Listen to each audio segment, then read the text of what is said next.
সুন্দর একটা রাজকন্যা ওই সাইড দিয়ে একটা রাজার ছেলে যাইতেছে, কে যাইতেছিল?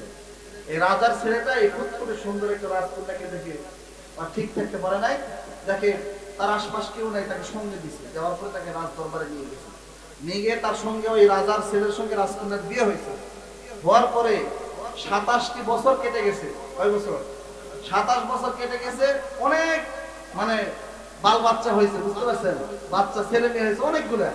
হওয়ার পরে একদিন এরকম এই মেয়েটা, এই রাজকন্যাটা আবার এই যে হাতের কাজ সেরে আবার এই নদীতে গেছে গোসল করতে, গিয়ে আবার যে একটা ডুবকি দিছে, ওঠার পরে দেখে সে আবার ছেলে।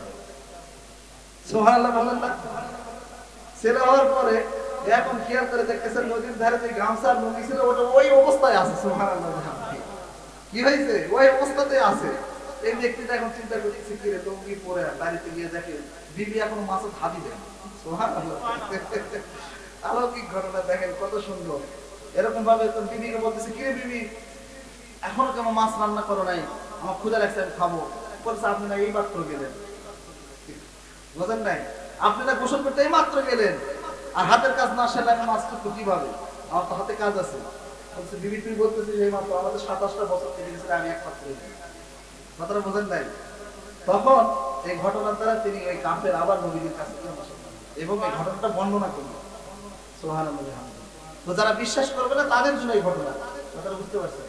তো নবী যে মিরাজে গিয়েছিলেন এটা আমরা বিশ্বাস করি তো। আল্লাহ তাআলা আমাদের সবাইকে কবুল করুন। তো মিরাজ থেকে যেটা আমরা পেয়েছি সর্বপ্রথম সেটা হচ্ছে নামাজ।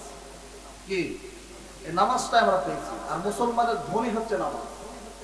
দুনিয়ার ধন সম্পদ নয়, নামাজটাই হচ্ছে কি মেন আসল বিষয়। আল্লাহ তাআলা আমাদের সবাইকে নামাজের জন্য কবুল করুন। সকলে বলুন আমিন।